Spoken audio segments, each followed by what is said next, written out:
Mic check, mic check.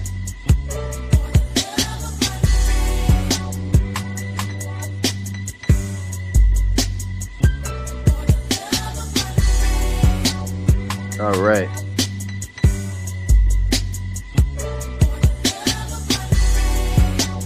So y'all know I'm coming in, man. I gotta do my research. I gotta do my studies. I know everybody enjoying the 4th of July, but I got some energy to study, man. So I'm gonna use it. I did tell y'all last time where I left off on the reading. I know people will catch the replay. The ones that know how I get down with the information. I'm taking y'all to New England. Shouts out to OTK. Start with where you from first. Start with your state first. I'm starting with New England. New England is my domain.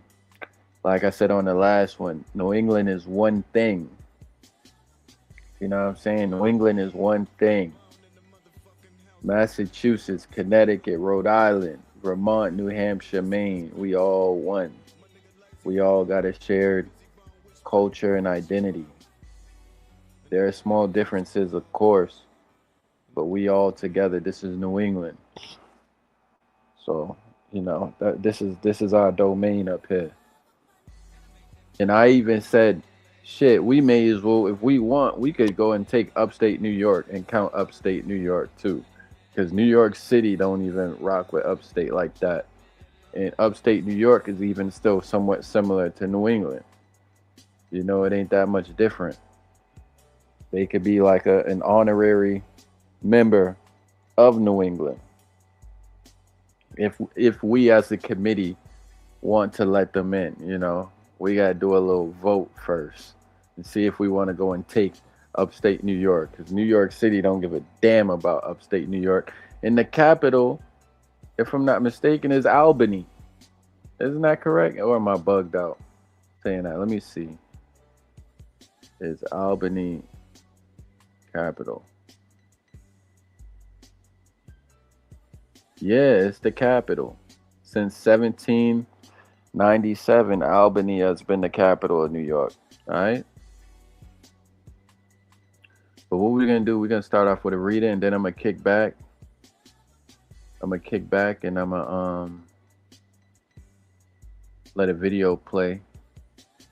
If anybody catch it, they catch it, man. I know everybody's probably with their family, drinking or doing whatever they doing for the 4th of July.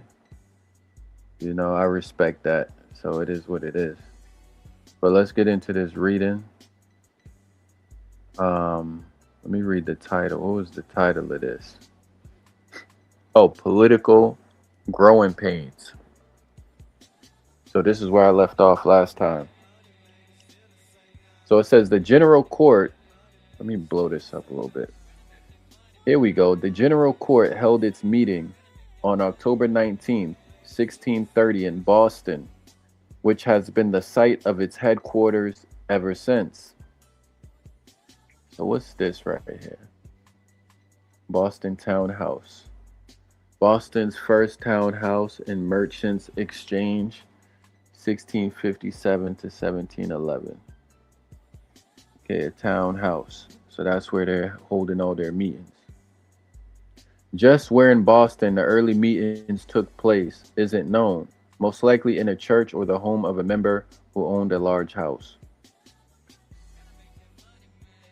Oh, excuse me. I always get to yawning when I start reading. Turn this brightness down too. All right, based on the specifications, the building looks something like this picture, drawn in 1930. And full of the sort of amusing local color, such as public floggings that people like to associate with the Puritans. The open lower floor was a place for buying and selling produce and merchandise, not votes.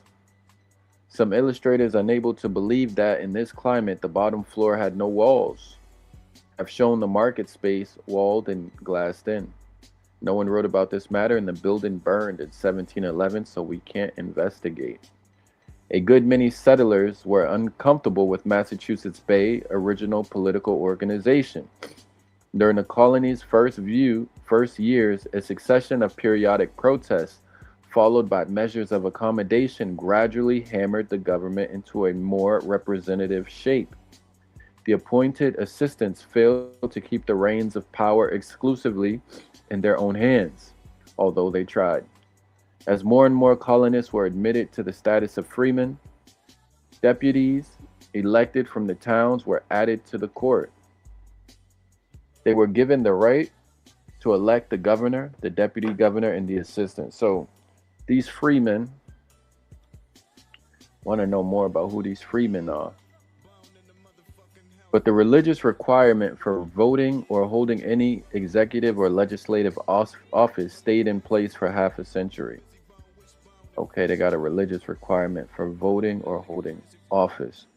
Even those staunch Puritans who didn't opt to apply for freeman status seem to have felt that keeping governance in orthodox hands was preferable to letting just anyone, including themselves, vote. As early as 1647, the requirement of church membership was dropped for participation in town government. All men could vote in town meetings and hold local office. Okay, so that's 1647. They dropped that religious requirement, or church membership, I should say. All men could vote in town meetings and hold local office. Unfortunately, from our viewpoint, the idea of women voting would have seemed in that age and culture bizarre. It was never seriously entertained. Well, maybe because women were wed to their husbands, and that vote counted as maybe the vote of the pair. I don't know. Honestly, I'm gonna leave that topic alone. I'm gonna leave it alone because I'm gonna say some stuff that a feminist ain't gonna like. All right. Where am I? However, political power in Massachusetts Bay wasn't completely centralized. The governor and general court decided large matters of colonial and even town policy, but every community held frequent town meetings to conduct its own strictly local business. The colony's laws limited the vote even in town meetings to church members until 1647, but there's evidence that this requirement was coming to be ignored even before that. Massachusetts town meetings were able to outpace the general court in progressing toward the ideal of democracy that we've been taught to give them credit for. The general court. The general court and governor decided large matters of colonial and even town policy, but every community held frequent town meetings to conduct. Okay, so the general court is basically the governing body of the Massachusetts Bay, although they are a English colony. It seems like the general court, though, is still severed to a degree from the English monarchy, even though they are connected through the charter. And I think they also said around this time or shortly after, the Civil War in England breaks out. Here we go. Democracy nevertheless made some headway in the general court as well. At first, the town elected deputies had only an advisory role in lawmaking, but they pressed for more truly representative powers, even as they went on re-electing the assistants from among the colony's established leaders. The assistants saw themselves increasingly outnumbered as more towns were established and the number of deputies grew. For some time, they managed to hang on to a veto over the deputies' decisions, but eventually the deputies gained an equal right to veto the assistants. In 1644, the Great and General Court formally divided into a House of Assistants and a House of Deputies, sitting separately and unable to take any action without the consent of both houses. So this is still reminiscent of the English culture and way of doing things. You know, when you got these different houses, the house of this, the house of that, that's still very English. Let's see. Samuel Eliot Morison described the colony's gradual and partial movement toward democracy this way. The transfer of the charter did not give the Bay Colony a completely workable government, only a bare framework and practical independence. 14 years were required for the complete evolution of the government from that of trading corporation to commonwealth. That's right, they set up a corporation. The Puritans, they set up a corporation first in its origin. I forget the name of the corporation. The government thus established was not a democracy and was not intended to be, but the Puritan builders left out of their foundations two principles of government, the feudal and the hereditary, upon which democracy had always found it difficult to raise a house. Okay, the Puritan builders left out of their foundations two principles of government, the feudal principle and the hereditary principle.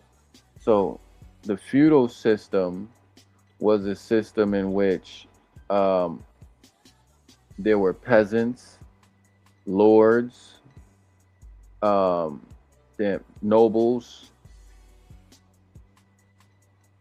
upon which democracy had always found it difficult to raise a house. However, the point of departure for their rejection of the hereditary principle was not democracy, but godliness. The leaders of the immigration conceived that they had a divine commission to govern the colony according to gospel ordinance. They did not propose to share this authority any further than circumstances required. Uh, okay, I'm still learning. I'm learning as I go. Simon Bradstreet, which is this guy right here, who lived 1604 to 1697. We're going to find out who this Bradstreet character is, whose picture appears here, came to Massachusetts in the Arbella, a 26-year-old Cambridge graduate and the son-in-law of Thomas Dudley, the colony's first deputy governor. He was one of the 6 assistants at the first American meeting of the General Court outdoors in Charlestown, okay, under the tree, and wrote the minutes. He went on serving as an assistant for almost half a century until he was elected governor in 1679 at the age of 75. Damn.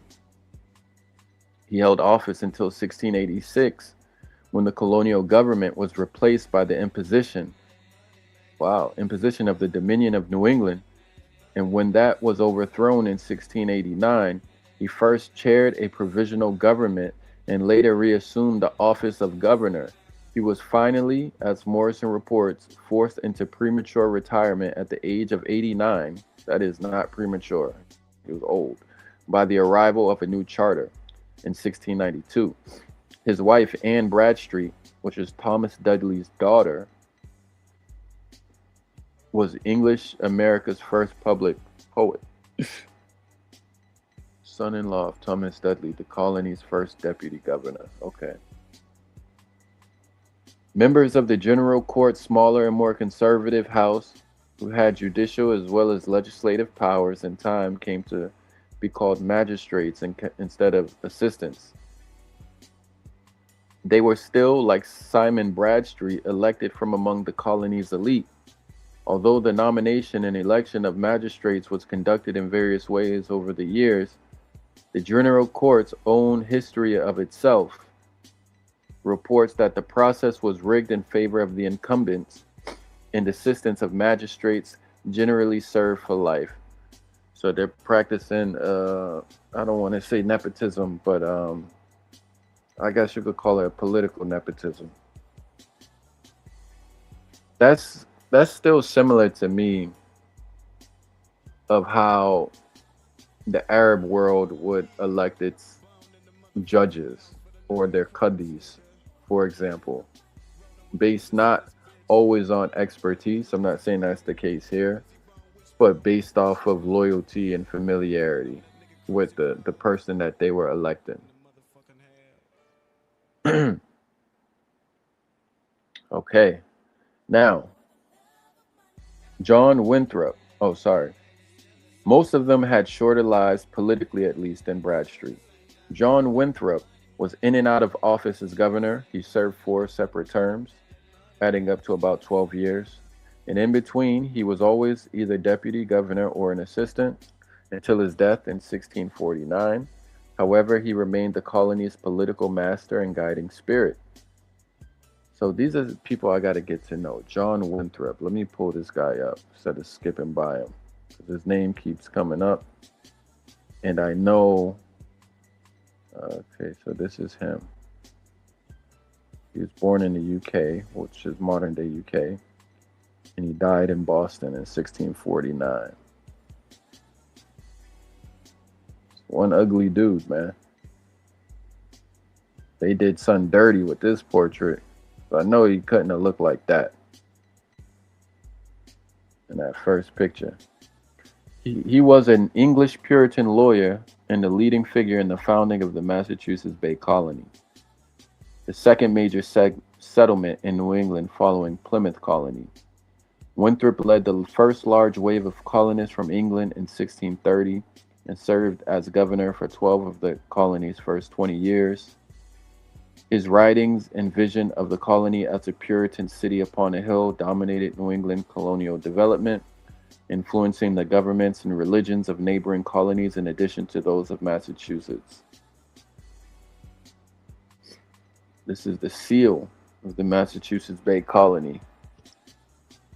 And I've seen this before. I got the Indian on there, probably from the Massachusetts tribe. So this is the colony in 1690. It includes Maine.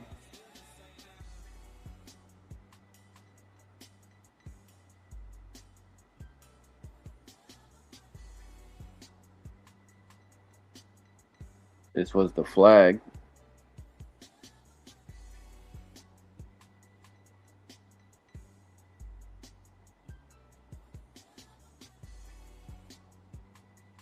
So the Massachusetts Bay Colony existed from 1628 to 1691.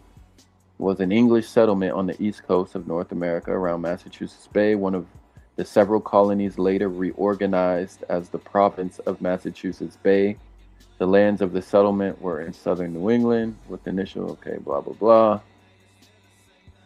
Founded by the owners of the Massachusetts Bay Company, including investors in the failed Dorchester Company, which had established a short-lived settlement on Cape Ann in 1623.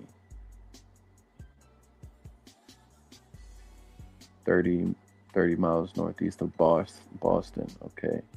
Near Rockport. Rockport is New Hampshire area. Northeast of Massachusetts and southeast New Hampshire.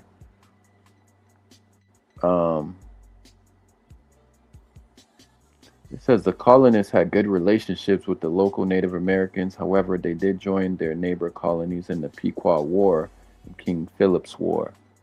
After that, most of the Indians in southern New England made peace treaties with the colonists or were sold into slavery after King Philip's War, apart from the Pequot tribe, whose survivors were largely absorbed into the Narragansett and Mohegan tribes following the Pequot War.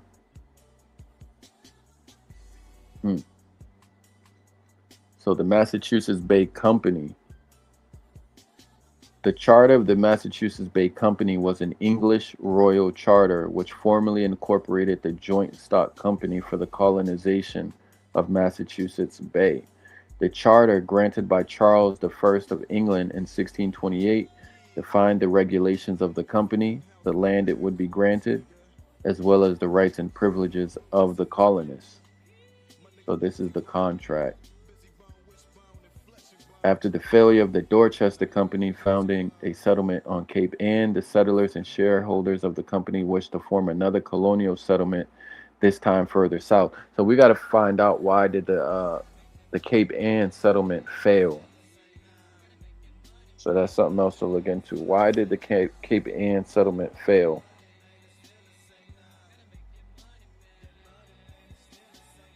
Hold on, y'all.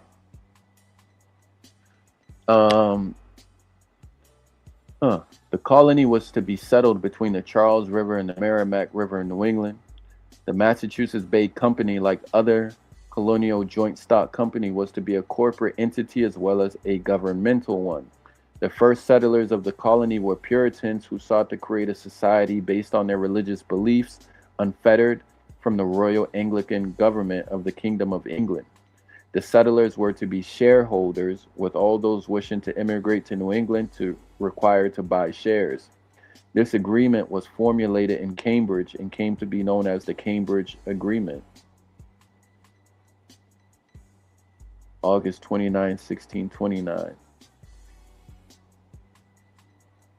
All right, so I'm not going to keep going down that rabbit hole. Let me get back on track here. John Winthrop was in and out of office. He served 4 separate terms, totaling toward about 12 years, until his death in 1649. However, he remained the colony's political master and guiding spirit. Half a century after he died, Cotton Mather wrote of him, "He was indeed a governor who had most exactly studied that book which, pretending to teach politics, did only contain 3 leaves, and but one word in each of those leaves, which was moderation."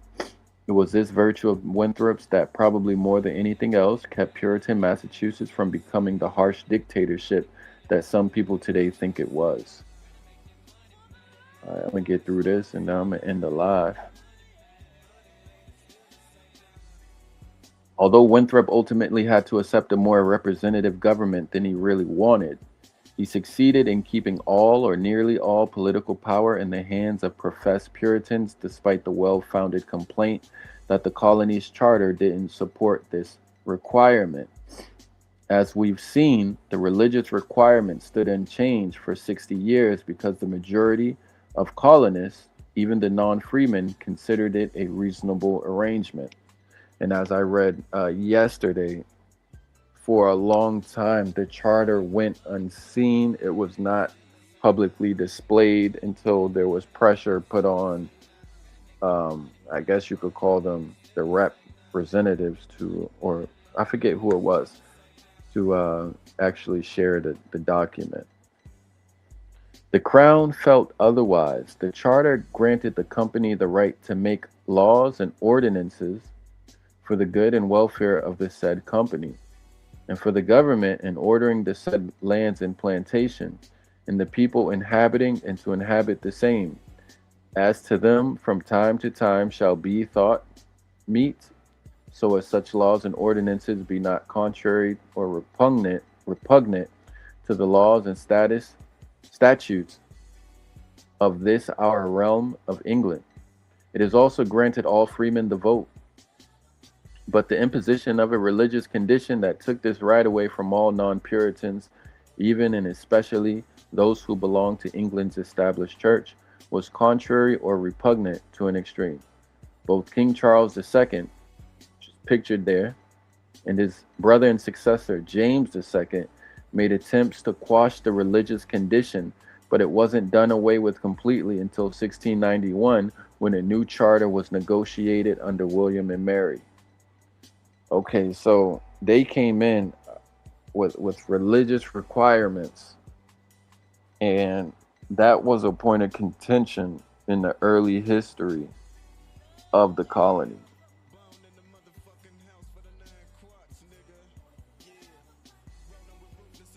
Um, Hold on, y'all.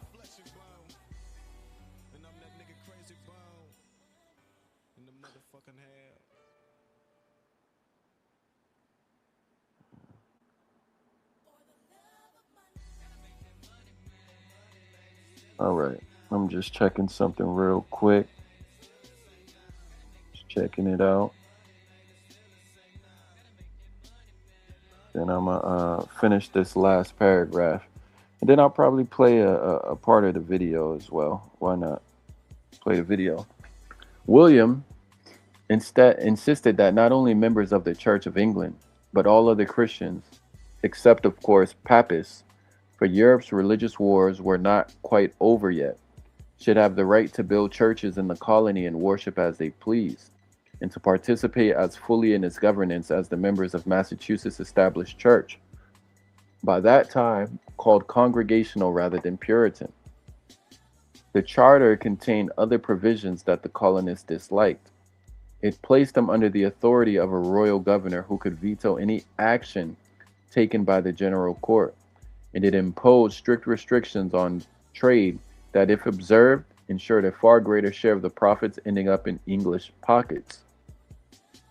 But there's some evidence that for the colony's lay and spiritual leaders, at least, terminating the Puritan monopoly on religious and political rights was the least popular measure of all. So that was political growing pains.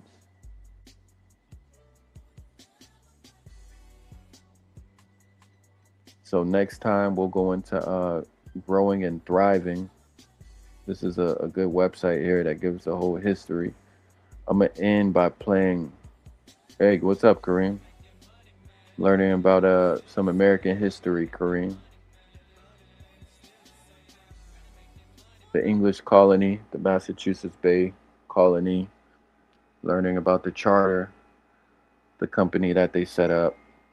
You know, I'm doing my due diligence to just try to understand the world better, bro. You know, trying to understand the world around me, how it works, how it came to be this way. the origins of the things that we live and experience today. You know, Fort Alamo. What are you talking about, Fort Alamo? I don't know what that means.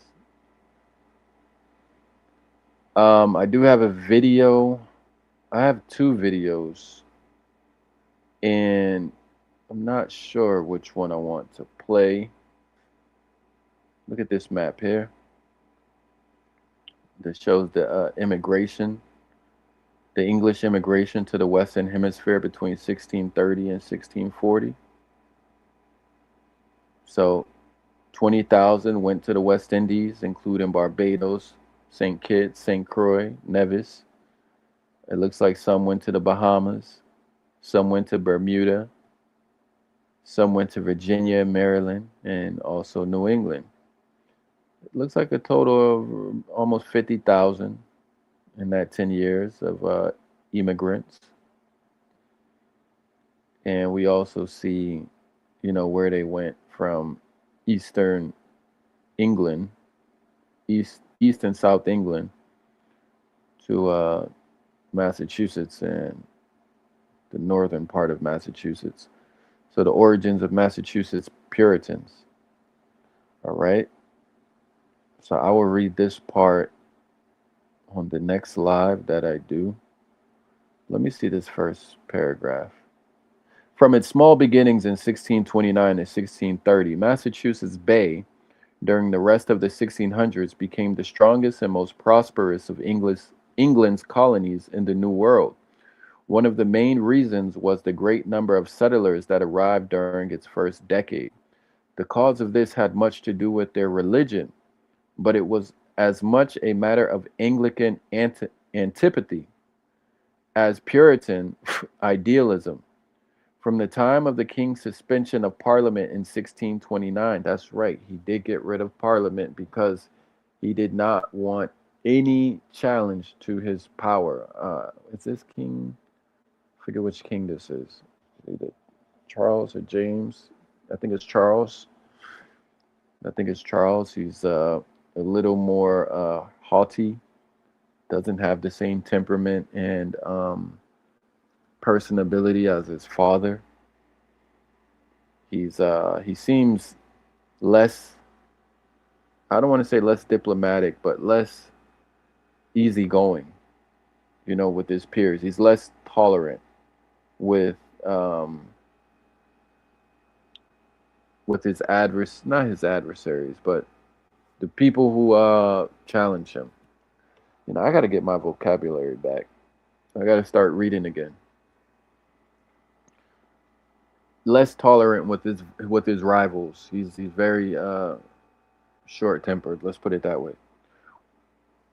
One of the main reasons was the great number of settlers that arrived during its first decade. The cause of this had much to do with their religion, but it was as much a matter of Anglican antipathy as Puritan idealism.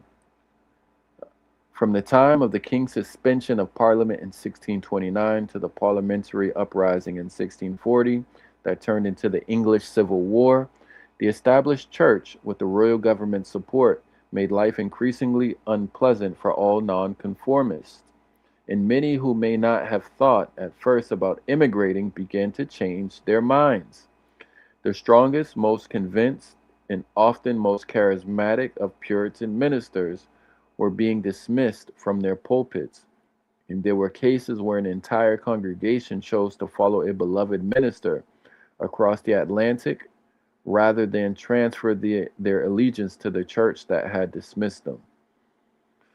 So basically, this is a schism in England between a certain religious group and the government, the monarchy.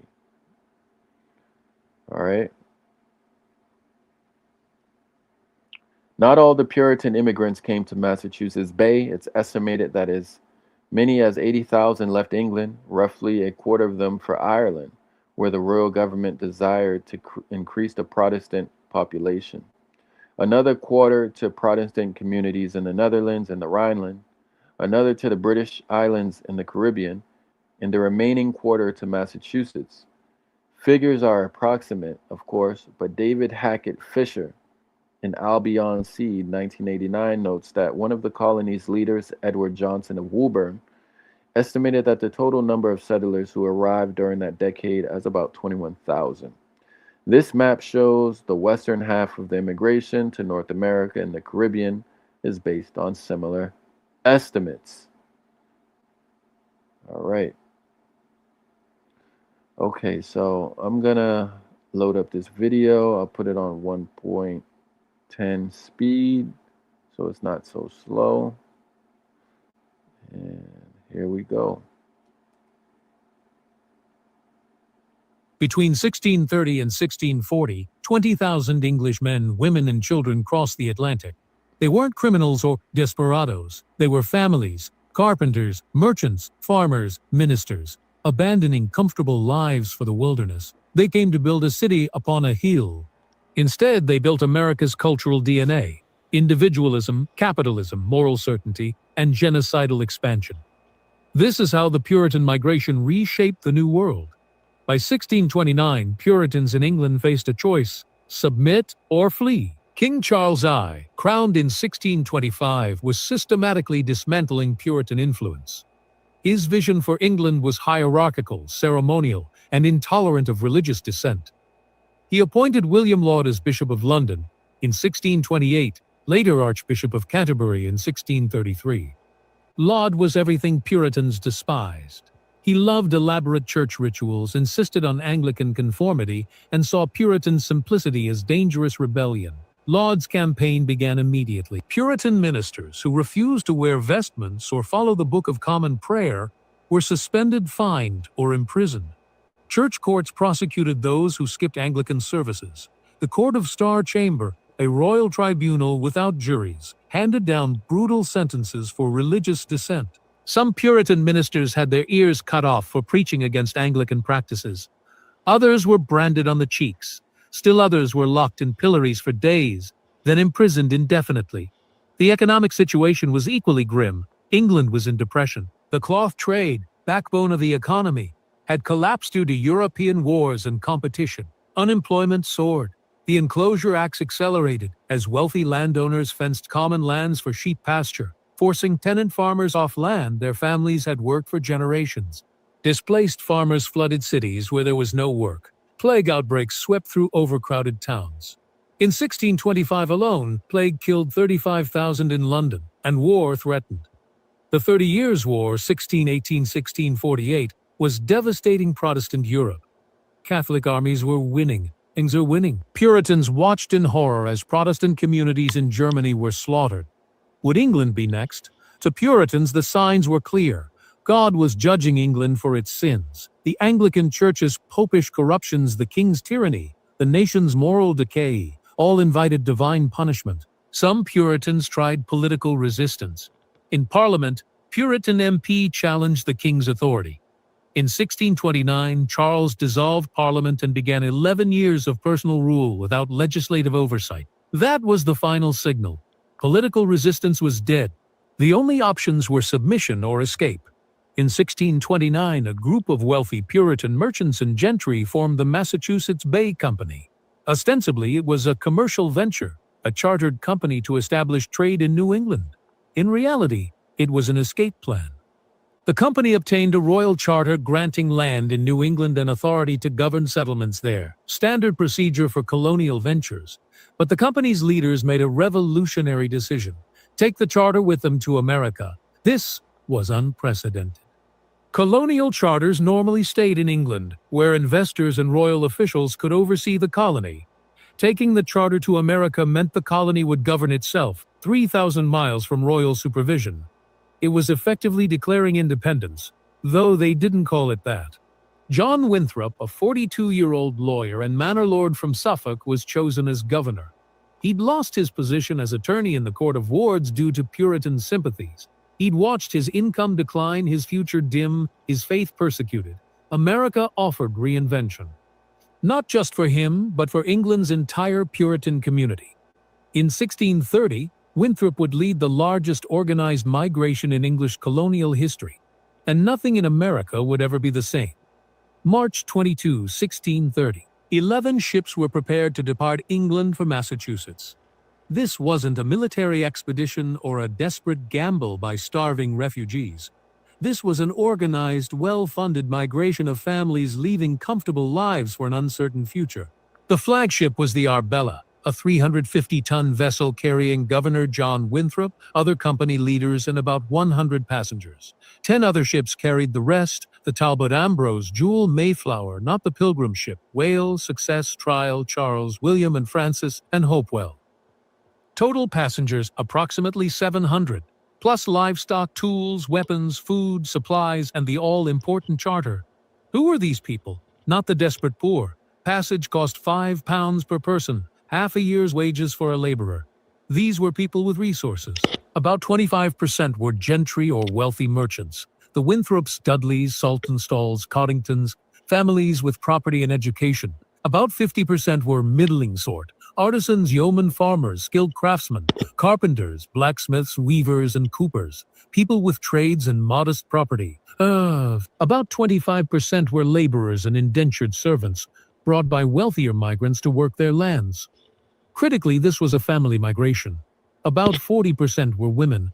Children made up another 30%. Entire families, parents, children, sometimes grandparents, emigrating together. This was radically different from Virginia, where single young men dominated early settlement. The Puritan migration was bringing the building blocks of society. Families. The voyage took 8 to 10 weeks. Conditions were miserable. Passengers crammed below deck in spaces barely high enough to stand, sleeping on hard bunks, eating salt pork and the ship's biscuit, drinking stale water. Storms terrified passengers who'd never been to sea. Children cried. Adults prayed. Disease spreads in confined spaces. Several died during the crossing. On April 8, 1630, somewhere in the mid-Atlantic, John Winthrop delivered or wrote, historians debate which, the sermon that would define American identity for centuries, a model of Christian charity. The key passage: we must consider that we shall be as a city upon a hill. The eyes of all people are upon us, so that if we shall deal falsely with our God in this work we have undertaken, and so cause him to withdraw his present help from us, we shall be made a story and a byword through the world. This was both an aspiration and a warning. Massachusetts would be an example to the world of either godly success or catastrophic failure. There was no middle ground. The Winthrop fleet reached Massachusetts in June 1630. They stopped first at Salem, where Roger Connon's small settlement still struggled. Salem was too crowded and too poor to absorb 700 new arrivals. Winthrop's group moved south, establishing Charlestown on the Charles River. But Charlestown's water supply was contaminated. Disease spread immediately. Within weeks, they moved again, this time to a peninsula the indigenous Massachusetts people called Shawmut. The English renamed it Boston after a town in Lincolnshire. This would be the capital, the center, the city upon a hill. And it would be built through suffering the founders had not anticipated. Summer 1630. 700 English Puritans faced the Massachusetts wilderness with tools, faith, and no idea what they were doing. Building shelter was the priority, and the first disaster, these were not frontiersmen. They were urban and village people, lawyers, merchants, craftsmen, who'd lived in established English towns with brick houses, paved streets, and markets. Now they were cutting trees, digging foundations, and building crude wooden structures before winter arrived. The work was backbreaking. Trees had to be felled, stripped, and shaped into boards. Without enough tools or skilled labor, progress was agonizingly slow. Many families spent the first months in English wigwams, crude shelters modeled on indigenous housing, but built by people who didn't understand the technique. They leaked, they were drafty, they offered minimal protection. Food supplies were limited. The ships had brought provisions, but not enough for 700 people through a New England winter. Hunting and fishing helped, but the colonists weren't skilled at either. Trade with local indigenous communities brought corn and beans, but not enough. Then, winter hit. New England winters were harsher than anything most English immigrants had experienced. Temperatures plunged, snow piled deep. The crude shelters offered little warmth. Disease spread: scurvy from lack of fresh vegetables, pneumonia from exposure, dysentery from contaminated water. By spring 1631, approximately 200 of the original 700 were dead. Nearly 30% mortality in less than a year. Some survivors couldn't take it. When ships returned to England in 1631, about 100 colonists went with them. abandoning the experiment and accepting humiliation back home over death in America. When Midas reappeared, that guided Swathany was thaw. But most stayed, and they adapted. The survivors scattered, establishing multiple settlements: Watertown, Roxbury, Dorchester, Medford, Lynn. This reduced pressure on Boston's limited resources and allowed groups to settle near better water sources and farmland. Governor Winthrop faced political challenges as severe as the physical ones. The Massachusetts Bay Company was supposed to be governed by freemen shareholders who elected magistrates. But Winthrop and the gentry leaders had no intention of allowing democratic governance. They believed in hierarchy. The educated, godly elite should rule. The common people should obey. The solution: restrict freemen's status to church members, and restrict church membership to those who could prove they were among God's elect through testimony of genuine conversion. This limited political participation to perhaps 20% of adult men. The rest, servants, non-church members, newcomers, had no vote. It was an oligarchy disguised as a covenant community. But the advantage was decisive. Because they'd brought the charter to America, there was no London oversight. No royal governor, no company investors second-guessing decisions.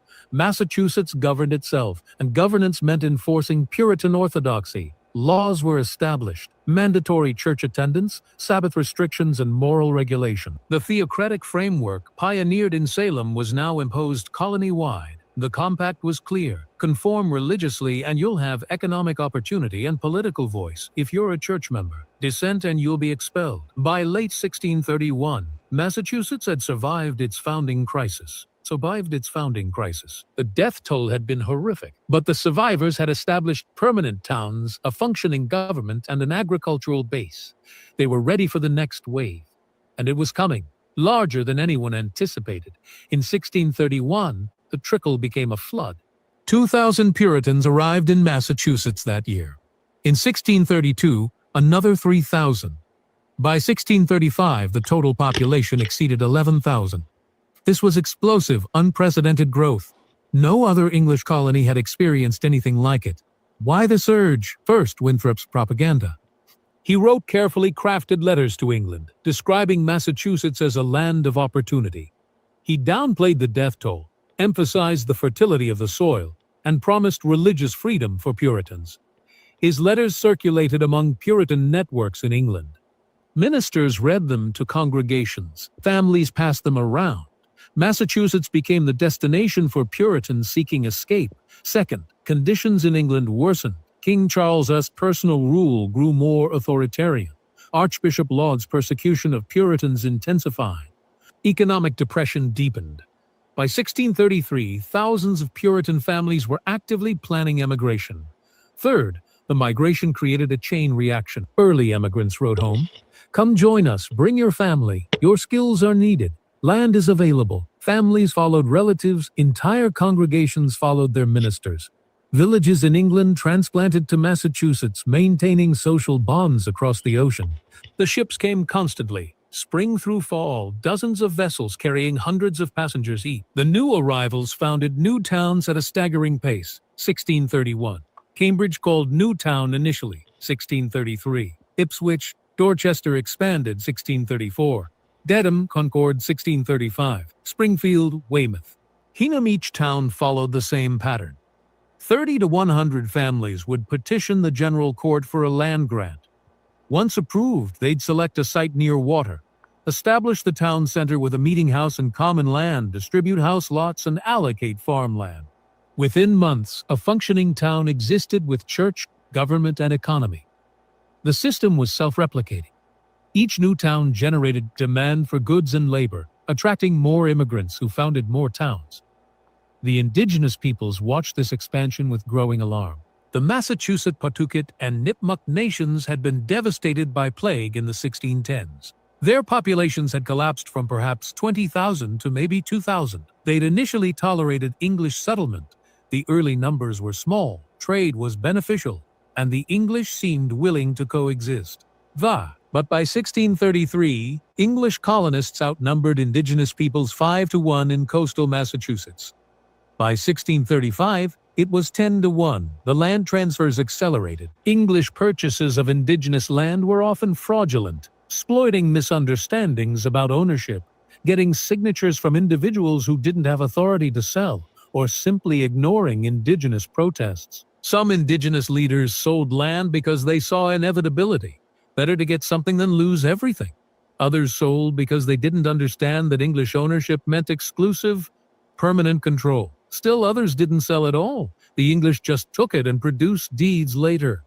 By 1635, the Puritan migration had fundamentally transformed Massachusetts. The coastal region was majority English. Dozens of towns dotted the landscape. Churches and meeting houses replaced indigenous villages. The transformation wasn't peaceful, but so far, it had avoided major war. That was about to change. The Puritan migration didn't conquer an empty wilderness. It displaced nations already decimated by catastrophe. The plague of 1616-1619 killed 75–90% of coastal New England's indigenous population. The Massachusetts Confederacy, which may have numbered 20,000 before European OTK don't believe contact, those was numbers. reduced to perhaps Some people don't believe the estimates, which is it's fair to question that, but it's it's the way the history is. It's the way the history is told. You got to be a real thorough historian and analyst to pick up on those things and be able to challenge it. This really isn't my area of expertise, so when I hear it, I just take it in until I build my layers of knowledge to where I could form my own thought. But right now, I don't have enough information on this topic to form my own thought on it. Kareem said 90% died. That's what we have now. perhaps 2,000 by 1630. To the Puritans, this wasn't a tragedy. It was providence. John Winthrop wrote that God had deliberately cleared the land so that the English might possess it. The plague was divine preparation, removing the heathen to make room for the godly. This theological framework justified everything that followed. Initial relations were pragmatic. The Massachusetts survivors traded with English settlers. The colonists needed corn, fish, and knowledge of the land. Massachusetts needed metal tools and access to trade networks, but Puritan expansion was relentless and non-negotiable. Land purchases multiplied. The English concept of ownership, exclusive, permanent, transferable, didn't match indigenous understanding of land use rights. When Massachusetts leaders sold land, they thought they were granting seasonal use. When English colonists bought land, they meant total possession. Conflicts erupted over boundaries, resources, and authority. English cattle trampled indigenous cornfields. English fishermen monopolized coastal waters. English courts claimed jurisdiction over indigenous peoples. By 1635, the Pequot Nation, based in Connecticut, not directly impacted by plague, watched Massachusetts' expansion with alarm. The English were clearly not stopping at coastal settlements. They were pushing inland toward Pequot territory. In 1636, tensions exploded. John Oldham, an English trader, was killed, possibly by Pequots, possibly by other indigenous people. The English demanded that the Pequots surrender those responsible. The Pequots refused, denying involvement. Massachusetts and Connecticut colonies decided this was justification for war, not to punish specific killers, but to eliminate the Pequot threat. In May 1637, a combined force of approximately 90 English soldiers and 70 Mohegan and Narragansett warriors attacked the Pequot village at Mystic Fort. The Pequots were sleeping. All right, see, we're gonna stop It was right just there before because a lot of people that object to the colonization of the Americas, they leave out a lot of history of the indigenous peoples and what they did to each other. Um, I'm not, I'm just looking at it objectively from a historical standpoint. If I go on Instagram right now, or Facebook, or YouTube, and you go to the African American sector, or even there's some white people either that also have this perspective. they will say, like, oh, there's nothing to celebrate. This is stolen land, yada yada, right? Okay, fine. And they'll say it's stolen from the indigenous people. Okay, fine. All right. Now, what about the part where there's quote unquote indigenous people fighting against indigenous people to support the colonization of the land by the Europeans? It's just so funny. This is why I'm so sick of just like wokeism, because woke fuckers leave out the history, bro. They just skip right over parts like this. And it's just like, man, I cannot align myself with these wokies, bro. And I'm sorry, Kareem, if you're kind of a wokey, but like when you study history, and it's even the same thing in with African history too. Um, we leave out the role and participation of the native peoples as if they didn't fight each other over land. So we only focus on it from a modern racial lens, but when those peoples were doing it amongst each other, nobody says anything about it. It's not a problem. It's just like with black on black crime, right? When black people kill each other, bro, nobody says anything. Yes, the family of the victim will be affected, and their friends will be affected, but like there's no national outcry about this thing, this phenomena that's been taking place for generations. But when a white person kills a black person, now there's a fucking national outcry about it. It's the same principle with what's going on here. When these native people are fighting each other and shit, right? And warring with each other, there's no outcry about it. These native people, they just said, what was it? There were two tribes. I'm gonna rewind it. That helped the settlers fight against the Pequot. You know, you can't leave that part out. And it's not to justify anything, but this is just the history of how, it how things played out and how things took place. You can't pick and choose and leave shit out if you're gonna have a narrative, because your narrative would be incomplete. What are you saying, Kareem? It happened everywhere, even in Algerian, even in Algeria. Algerians fought Algerian to help the French. Right.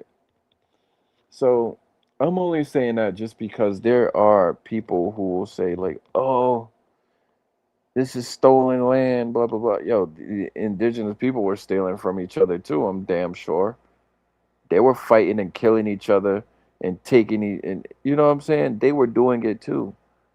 We only care when those racial lines get crossed, right? It could be the same action, but if it's amongst a certain community of people, it's all good. Soon as it's by a quote unquote foreigner or someone from a different continent, then it's a problem. Like that's not being consistent. That's being a hypocrite and a racist. Let me go back so we could get that all over again. Pequots refused the story. In 1636, tensions exploded. John Oldham, an English trader, was killed, possibly by Pequots, possibly by other indigenous people. The English demanded that the Pequots surrender those responsible. The Pequots refused, denying involvement. Massachusetts and Connecticut colonies decided this was justification for war, not to punish specific killers, but to eliminate the Pequot threat. In May 1637, a combined force of approximately 90 English soldiers and 70 Mohegan and Narragansett warriors attacked the Pequot village at Mystic Fort. The Pequots were sleeping. It was just of approximately 90 English soldiers and 70 Mohegan and Narragansett warriors attacked the Pequot. So the Mohegan and Narragansett. So the Mohegan, from what I understand today, we think of them as being in Connecticut, in around these parts of New England. The Narragansett we think of them as being from modern Rhode Island. The Pequot apparently would have been the Massachusetts tribe. So we got two tribes that helped the settlers fight against the Pequot. Village at Mystic Fort. The Pequots were sleeping. It was just before dawn. The English commander, Captain John Mason, ordered his men to surround the palisaded village and set it on fire. As the Pequots fled the flames, English soldiers shot them. Men, women, children, no distinction. Those who tried to fight were killed. Those who surrendered were killed. Those who surrendered were killed. Those who ran were chased down and killed. The English and their indigenous allies killed between 400 and 700 Pequots in about an hour. Even the Narragansett and Mohegan warriors, who had their own conflicts with the Pequots, were horrified. This wasn't warfare as they understood it. This was extermination. William Bradford, Plymouth's governor, described the scene. It was a fearful sight to see them thus frying in the fire and the streams of blood quenching the same. And horrible was the stink and scent thereof, but the victory seemed a sweet sacrifice. The Mystic Massacre broke Pequot power. Survivors were hunted for months. Some were executed. Others were enslaved and sold to Caribbean plantations. The Pequot Nation was declared dissolved, its name forbidden to be spoken. The message to all indigenous nations in New England was clear. Resistance will be met with destruction. The Puritan migration had demonstrated it would not be stopped by negotiation, resistance, or moral limits. God had given them this land, and they would take it. The Puritan migration created a paradox. People fleeing religious persecution became enthusiastic persecutors. By 1635, Massachusetts had established strict religious orthodoxy.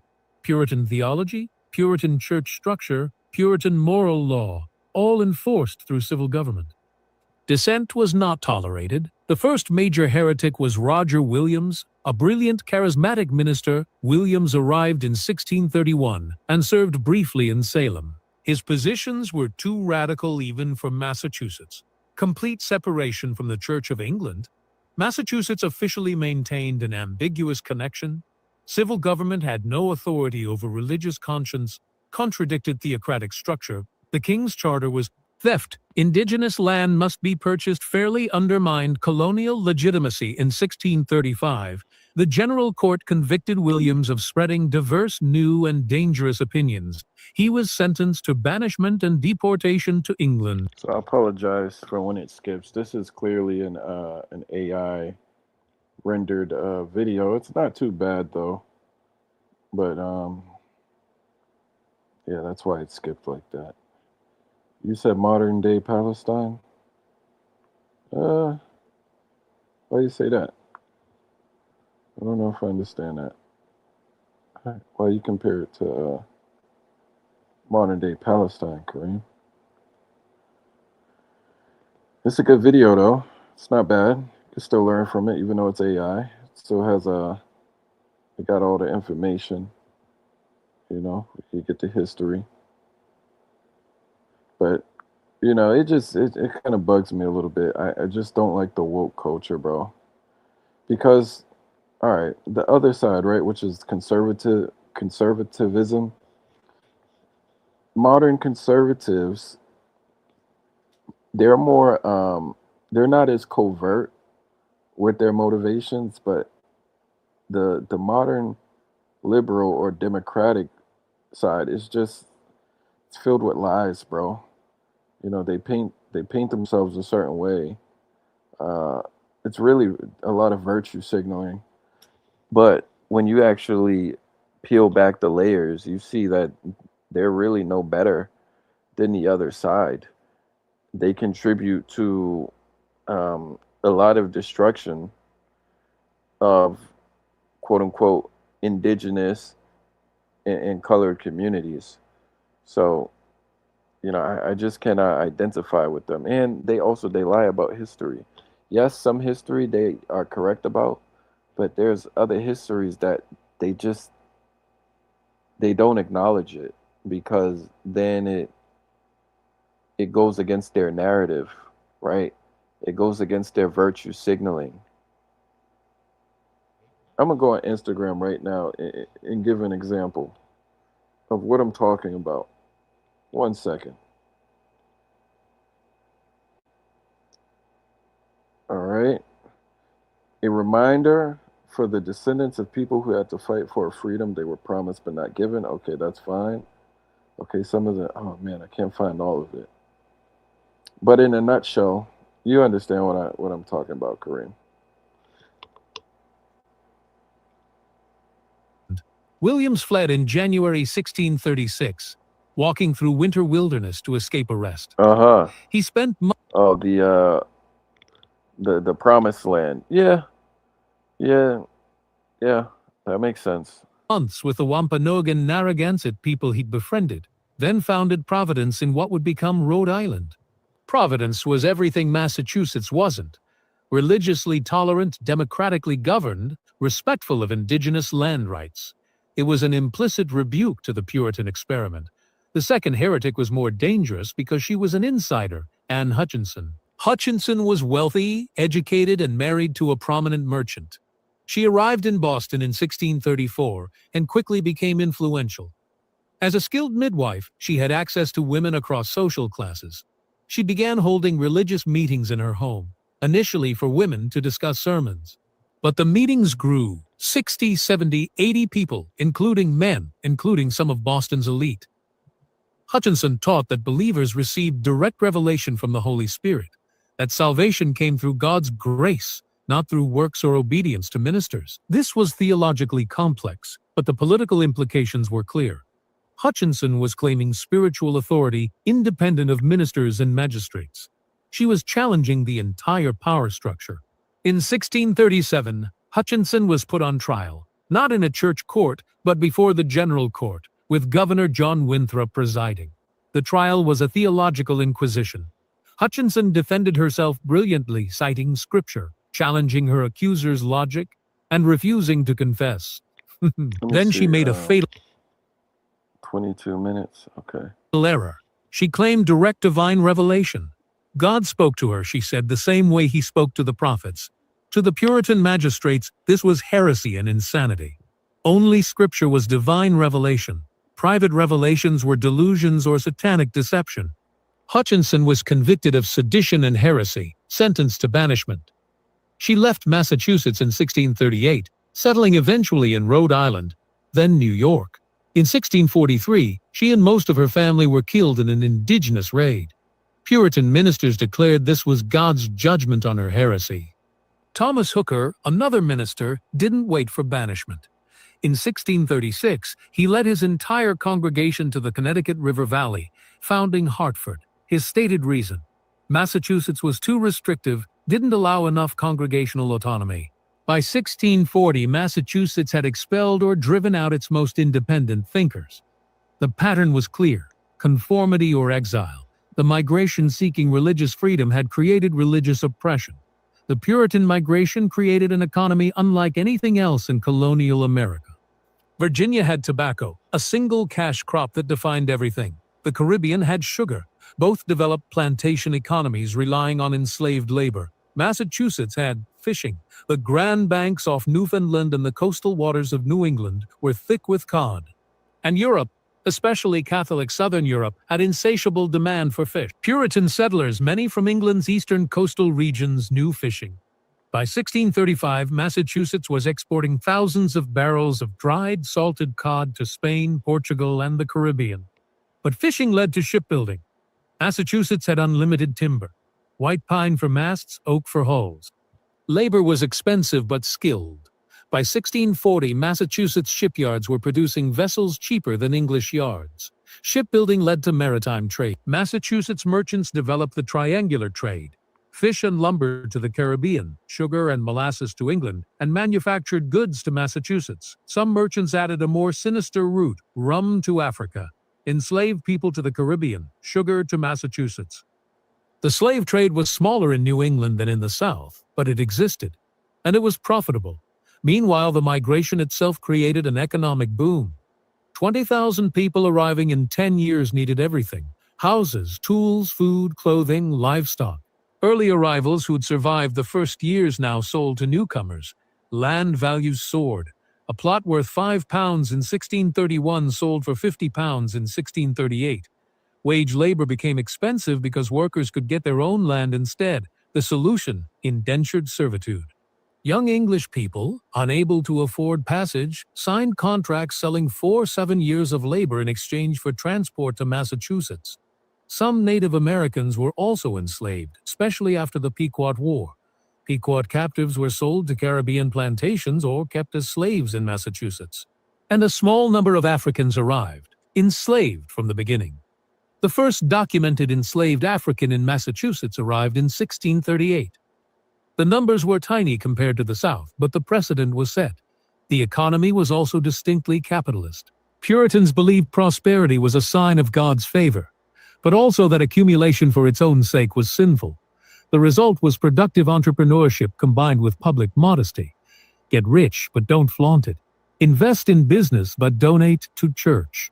Charge fair prices, but maximize profit within moral bounds. This created a merchant class with 1 foot in piety and 1 in profit. They'd fund ministers' salaries, then squeeze every penny from trade deals. The contradiction was sustainable because Puritan theology justified. God wanted his people prosperous but humble, successful but not proud. By 1640, Massachusetts had developed a complex economy: fishing, shipbuilding, trade, farming, crafts, and services. It was diversified, growing, and increasingly independent of England. The migration had brought not just people but capital, skills, and commercial networks.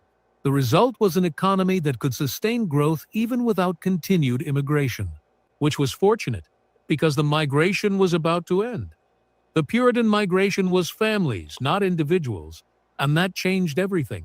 About 40% of migrants were women. Another 30% were children. Damn, it's Entire freezing up households on. emigrated. Husbands, wives, children, sometimes elderly parents, occasionally servants. This was radically different from other colonies. Virginia in the 1620s was 80% male. Caribbean sugar islands were even more male-dominated. Those colonies developed as rough, transient, violent bachelor societies. Massachusetts developed as a settled family society almost from the start. Women's labor was essential, economically, socially, and reproductively. Without them, the colony couldn't function. In the household economy, women spun thread and wove cloth. Clothing was homemade. Preserved food, salting, smoking, drying, pickling. Maintained kitchen gardens, managed dairy production, butter. Cheese, raised children, nursed the sick, assisted neighbors in childbirth. This labor was unpaid but indispensable. The domestic sphere produced half of what colonial families consumed. Some women's work overlapped with the market economy. Women sold surplus butter, eggs, cloth, and preserved foods. Widows ran taverns, shops, and boarding houses. A few operated as independent artisans, but legally married women didn't exist. Under the English common law doctrine of coverture, a married woman's legal identity was covered by her husband. She couldn't own property. Everything became her husband's upon marriage. Sign contracts, sue or be sued, keep wages from her own labor, write a will without the husband's permission. If she owned property before marriage, it transferred to her husband. If she earned income, he collected it. If she were injured, he filed the lawsuit. She was legally invisible. The only exceptions were widows and never married women, feme sole under the law. They could own property, run businesses, sue and be sued. Some widows remained unmarried precisely to maintain this independence. But economic and social... And guess what? When I hear that, I just kind of don't give a damn. I know it sounds bad to say, oh, how could you say that? Oh, your people came from slavery. Oh, man, okay. The women, they couldn't incur debt. I don't know, man. I see women today have a lot of freedom and autonomy, and then when you realize like what they're doing with it, it's just like you make this progress, right? You organize your finance with these movements, and then you just tarnish your image. Like women, especially if you go on the internet, and the internet is extending, it is extended into the real physical world. Like women have tarnished their image in the 21st century. So it's like, yeah, you achieved all this freedom, and then what you started to do with it was basically just resort back to like what you were doing before you had freedoms, which is like just selling your body. Like women selling their body is like booming in our society. And can't nobody say this is not the reality. They also say that the women are more educated now more than ever, but I'm seeing a lot of stupid shit. So it's like you got to be the most educated idiots of all time. So I just think that like, yo, if you're gonna progress as a gender or a sex, like at least have some merit about yourself. But they're like throwing away all their merit in in like the worst fashion ever. And to be real, Kareem, I really don't give a damn because now I just focus on myself for the most part. But I do still recognize how like certain parties in society are just completely like, I don't know, they act like they don't have any sense or dignity, you know? And here's another topic: freedom, right? A lot of people say, oh, I'm free to do what I want, it's my choice. Yo, there is nothing in this world that is free. You can even argue nothing in this universe is free. Like, there's always something that is in exchange. Like, you always have to give something to get something, right? Even if you make a decision, there's always a consequence on the other side of the decision. People use this free word now and act as if like their actions have no consequence. Oh, I'm free. I'm free. Right? I'm free. You're not free. There's always something on the other end of what you do. Nothing's free.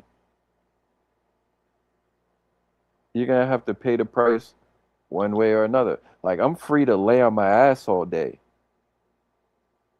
right? But there's consequences for me laying on my ass all day. I'm free to go outside and do something stupid, but there's consequences. So that's another word in just modern society that I just can't stand. And it's mainly like women that are starting to pervert the use of the word, and they're really doing it out of a like rebellious spirit. But regardless, it's just not true. There is nothing that's free. And I would beg anyone to think of anything in their mind universally in all of existence that's free. You can't. You can't. Energy, right? They always say there's an equal and opposite exchange when it comes to like energy, or even if you get into physics, right? If you push something, there's gonna be, I don't want to say a pull, but there's gonna be a reaction to that push. What's good, Azim? I hope you guys follow what I'm trying to say. But yeah, that's me going off on a little tangent. I'm just kicking back, listening to the video, thinking about the world today. You know, you know, I really got to get back to studying this history because every time a holiday comes around, everyone gets super woke. Everyone gets super woke, but when they get super woke, they leave out a lot of parts of the story, you know? Social pressure pushed most to remarry quickly. Women had no political rights. They couldn't vote, hold office, or speak in church. Town meetings were male only. Political participation was restricted to male church members. Women could be church members if they testified to genuine conversion, but even as church members they remained silent. Men spoke for them. The Anne Hutchinson trial revealed how threatening female religious authority was. Hutchinson's crime wasn't just theological, it was gender transgression. She taught men, she claimed authority, she challenged male ministers. Governor Winthrop made this explicit during her trial. Okay, We do not mean to I gotta discourse. stop right there. See, there are some women, there are some, right? It's not a lot.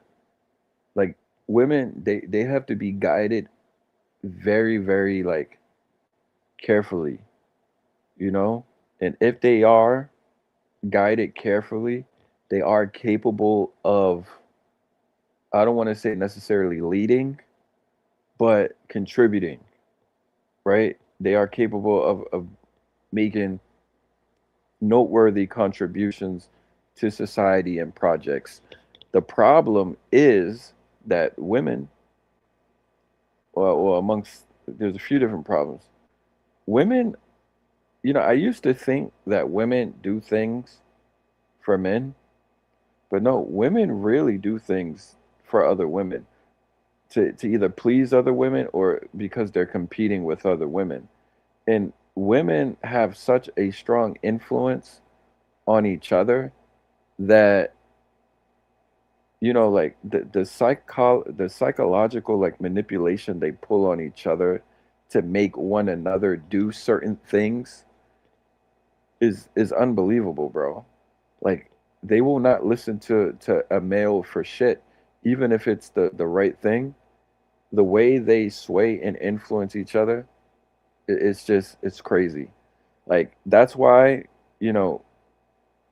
women are much more impressionable, and for the most part they're not leaders because they're unwilling to break away from their group or their sex or gender to go against the grain. They just don't do it. Like women will almost never go against women, even if they're standing up for the right thing. If it's women that's on the other side of the fence that they have to go against, they won't. They will conform to the larger group of women, but they will get together amongst other women and go against men. Even if the men are right, when they're right and they need to go against women, they won't do it. They'll conform to just being wrong. It's unbelievable. They don't talk about how threatening they actually are to each other. They only talk about how men are a threat to them. Women are more afraid of other women than they are men.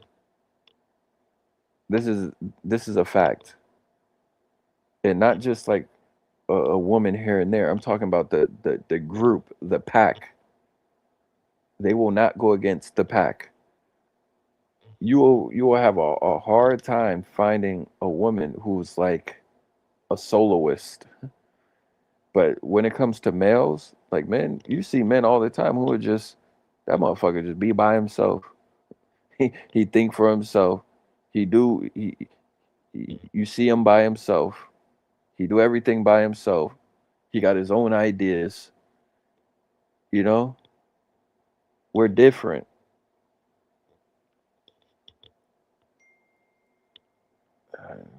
With those of your sex. Women who violated boundaries faced severe punishment. In 1638, Dorothy Talby was hanged for murdering her child. But she was also described as rebellious against her husband and refusing male authority. Oh my God, y'all hear that? Y'all hear that? Hold on. I know y'all heard that. In 1638, Dorothy Talby was hanged for murdering her child. But she was also described as rebellious against her husband and refusing male authority. Rebellious against her husband and refusing male authority. Come on, y'all. I know y'all just heard my tangent about that. This is the reality. Listen, I've been studying just like female nature, bro, like female psychology. This is something I've been studying lately. Like once you once you understand that they are really more deeply entrenched in a competition with each other, it makes what they do finally make sense. Men, we always think it's like us and them, like they doing it for us or they're doing it because of us. No, a lot of what they do, like 90% of it, is influenced by their competition with other women. They have intersexual competition.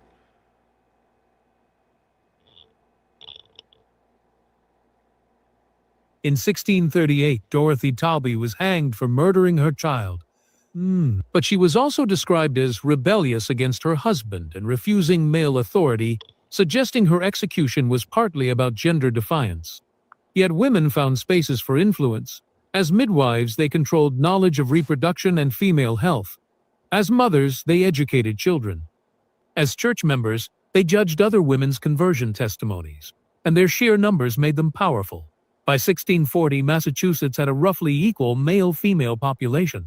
The colony couldn't function without their labor, their childbearing, their social networks, legally powerless. You see that? Economically, Now, see that? We would not even have a colony as society if these women did not do this shit that they don't want to even do today, right? Which is why you see a lot of shit like actually collapsing in society. Nobody wants to talk about it, but here's the thing, right? Yo, like, there's a lot of shit that even men don't like to do, but it is seen as a duty. Like, it is your fucking duty to do it. It's not about if you want to fucking do it or not, or if you like to do it.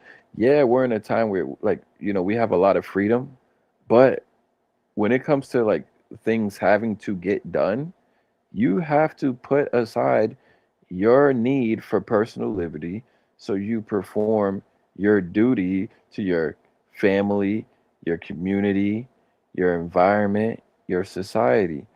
But now, with like just this super progressive liberal way of thinking, people now just believe that they could just like abandon like their duty.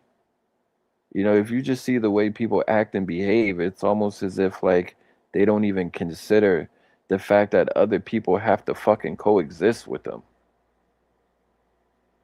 Like these motherfuckers just live in a bubble by themselves and just serve their own interests, right? This is something that's getting lost. In order for us to have this Massachusetts colony, what did they say? The women had certain knowledge, expertise, and duties that they performed.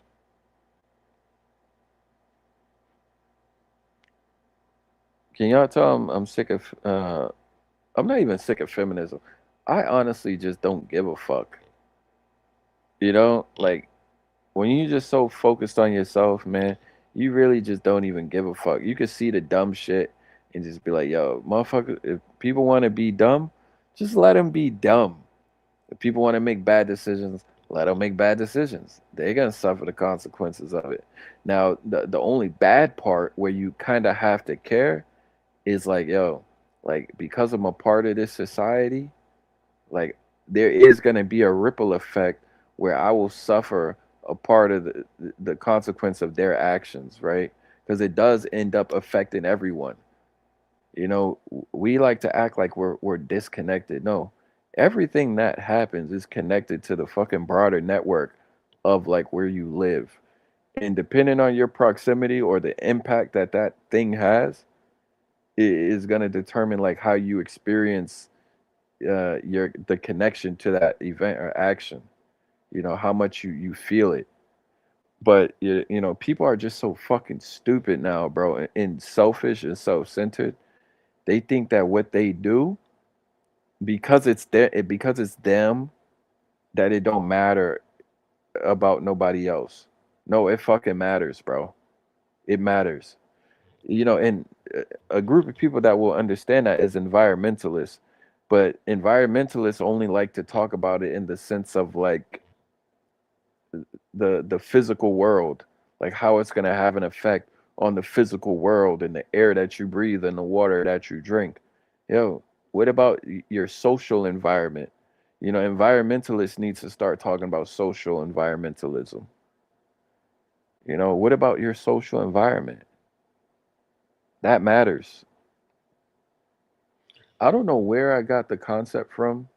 I don't know if it's because I went to Catholic school or, how I was raised, but like, I think it used to be common fucking knowledge, at least, when I was growing up, that, you know, what you do affects your community. Like, you don't just go about life being a self-serving, like, dickhead, like now that common knowledge is just like lost.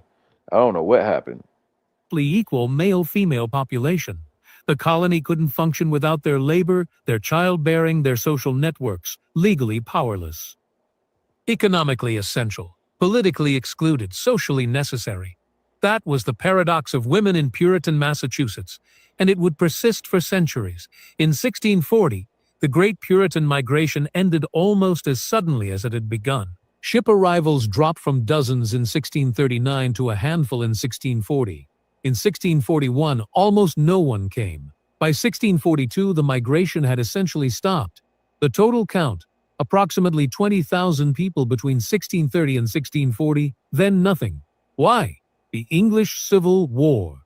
In 1640, King Charles I's 11-year personal rule collapsed. The financial crisis forced him to recall Parliament. The Puritan-dominated Parliament immediately challenged royal authority. By 1642, England was at war. Parliament and Puritan forces against the king and royalist armies. For English Puritans, this changed everything. For a decade, they'd been fleeing persecution with no hope of changing England. Now they could fight for control of England itself. The opportunity was too significant to ignore. Puritan ministers and leaders returned from Massachusetts to join the fight. Some colonists went back to England to participate in what they saw as God's great work. Migration to Massachusetts became unnecessary. Why cross the ocean to build New Jerusalem when you could establish it in England? The economic impact on Massachusetts was devastating. The entire colonial economy had been based on selling to new arrivals. Immigrants needed houses, tools, food, and land. Early settlers had profited enormously by supplying newcomers. When immigration stopped, demand collapsed. Land values crashed. A plot worth £50 in 1638 sold for £10 in 1641. Some land couldn't be sold at all. Wages fell. With no new arrivals competing for labor, workers lost leverage. Merchants struggled. Ships that had carried profitable human cargo now sailed. My bad. I ain't mean to just let the video be running and whatnot, but there's 6 minutes left. I'm chilling, letting it play. It's not the best video, but it got all the information. And I say it's not the best video because it's just the AI. But it still got the information. You know what I'm saying? And this is, I'm glad to be studying this right now. Because like OTK said, it is like he said it's the first point of contact, with the Europeans to North America. We could talk about Columbus and whatnot in the Caribbean, but this is the first point of contact. I think maybe when's Virginia? It's the same history though. The Pilgrim Puritans, they starting to flow and come over here. I believe the Pilgrims, they were going to Virginia. They got blown off course and ended up in Plymouth, Massachusetts, which is on the Cape. Let's finish this up. We got 6 minutes.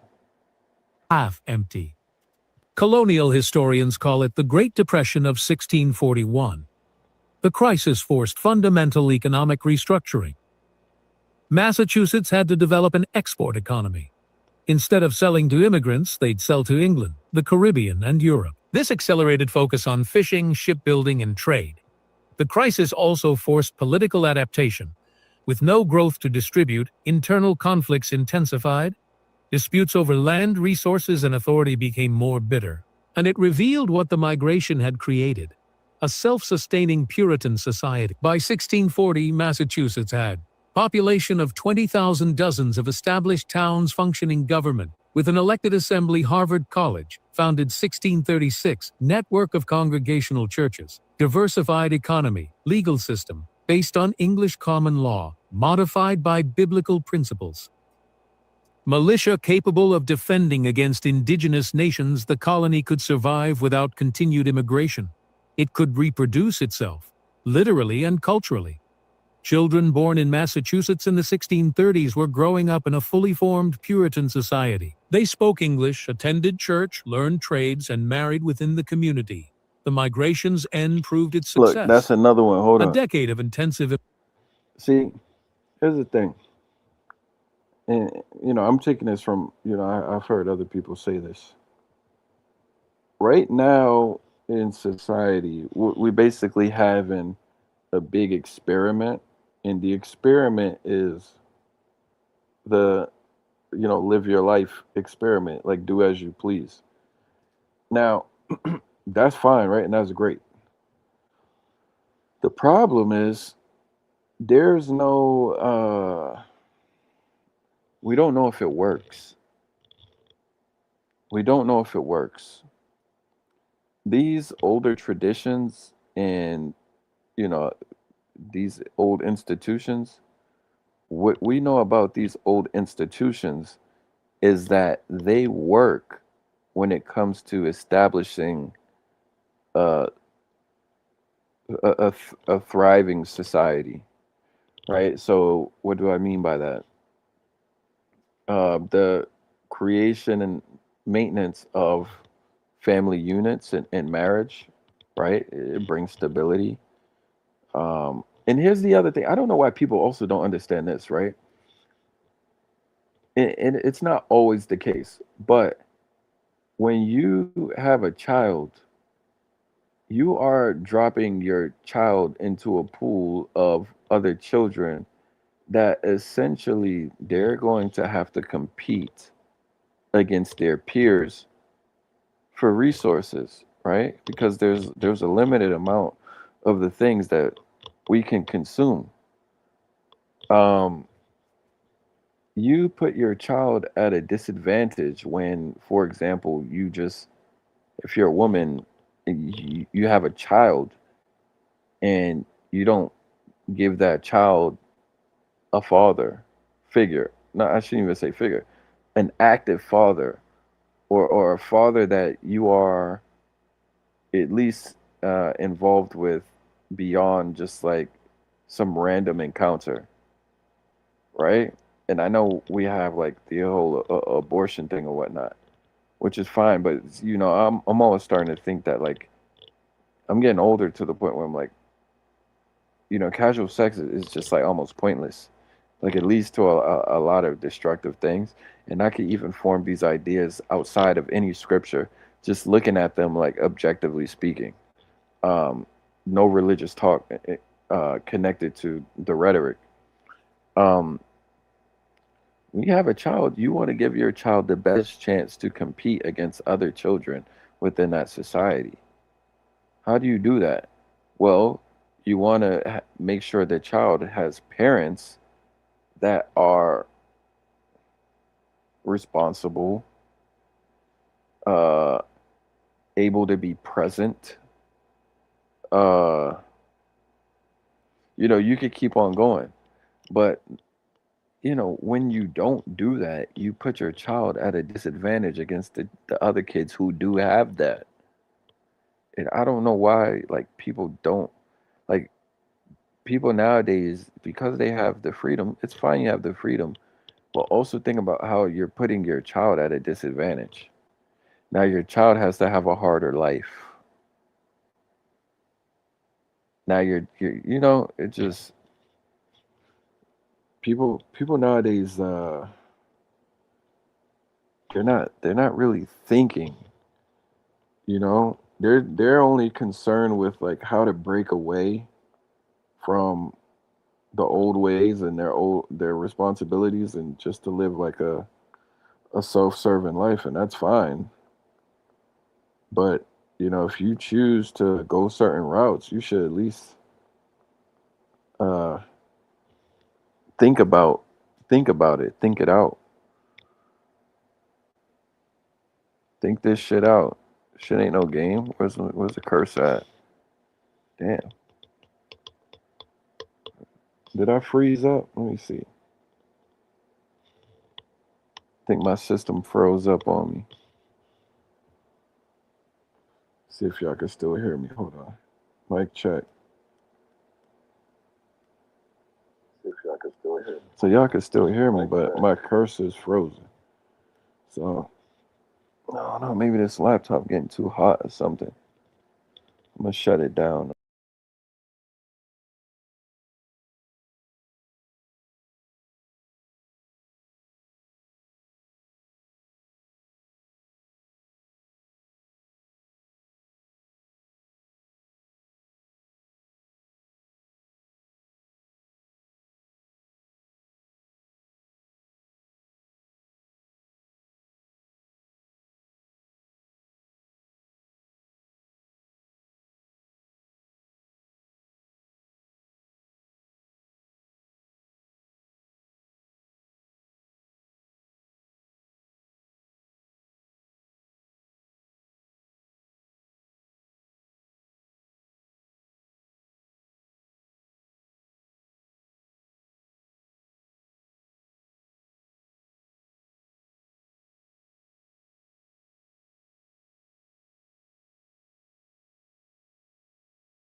My bad, y'all.